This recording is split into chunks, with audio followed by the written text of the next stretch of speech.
Welcome to the deep dive. Today, we're taking a closer look at something really fundamental in English. Yeah, the question, how was your day? Simple, right? But there's actually quite a bit to unpack. Exactly. Our source is episode 2 from Chai Pei English, and our mission really is to pull out the practical tips for handling this everyday chat. You know, it seems basic, but getting comfortable with this question and its answers, it's a huge step for anyone wanting to feel more confident in English conversations. Absolutely. It's not about getting bogged down in complex grammar, it's about those building blocks. And sometimes, even if you've been learning English for a while, revisiting these basics can give you a bit of an aha moment. Like with the past tense here, seems small, but getting it right makes such a difference, doesn't it? It really does. It clarifies things instantly. So the main question is, how was your day? Right. And the source also mentions a related one. What did you do today? Yeah, basically two sides of the same coin, asking about someone's recent activities. And the answers they suggest are great starting points. Really simple ones first. Like, it was good. Or it was I busy. had a great day. Things like that. They work because they're quick, easy to remember, and they immediately give a feeling for the day. Exactly. No complicated sentence structure needed right away. Just a clear, simple response. Good, busy, great. They set the tone. Builds that initial confidence, which is so important. Totally. But then they move into the action-based answers. This is where it gets more detailed, right? Following that I did something pattern. Yes. They list loads of examples. Things like, I went shopping. I studied. I cooked lunch. I went to work, had a fun meeting, wrote emails, practical stuff. Went to the gym, recorded this podcast. That one made me smile. Yeah, a bit meta. And met my old school friend. And even, like you said, that nod to their own show, listen to a podcast called Chai English. The key thing, as you said, is that pattern. I plus a past tense verb. Which brings us neatly to the grammar point they really emphasize, the past tense. Okay, yeah, let's talk about that. They use that not this but that approach, which I find quite helpful. They contrast the incorrect I go to office. Which sounds like you do it every day, or you're doing it now. Right, with the correct I went to the office, because you're talking about today something that's finished. It seems obvious when you lay it out, but it's such a common sticking point, isn't it? It really is, because saying I go implies it's a habit or present action. I went clearly signals, okay, this happened earlier today, it's done. That shift is crucial for answering, how was your day? Accurately. You need that past tense to talk about.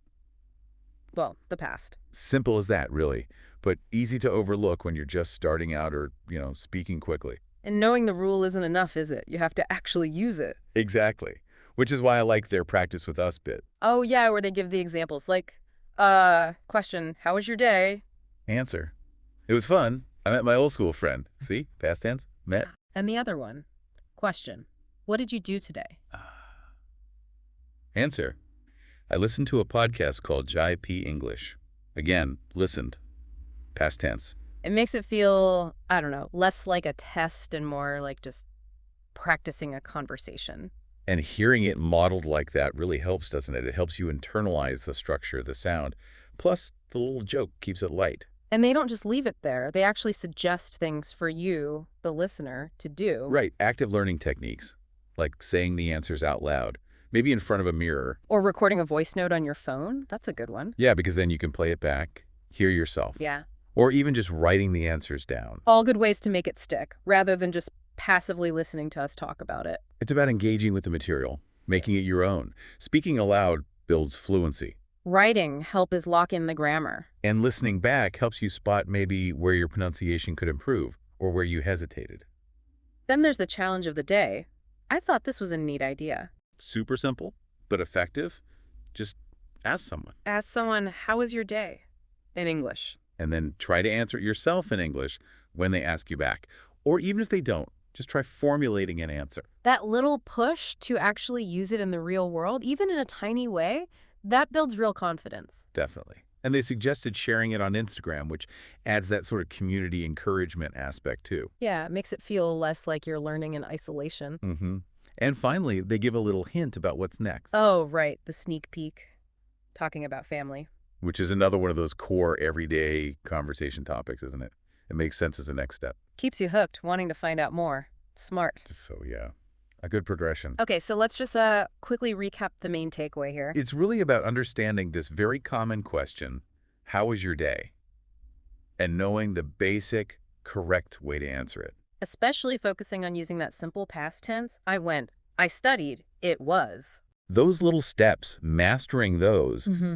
they really build up your overall confidence in speaking English. It's foundational. So maybe, as you finish listening or later today, just think for a second. How was your day? Yeah. And try to think how you'd say it in English, even just one sentence. It was. Or, I did. Use that structure we talked about. What past tense verbs fit what you actually did? It's great mental practice. And maybe think, is there someone you could actually ask? Give the challenge a go. Couldn't hurt, right? Every little bit of practice helps.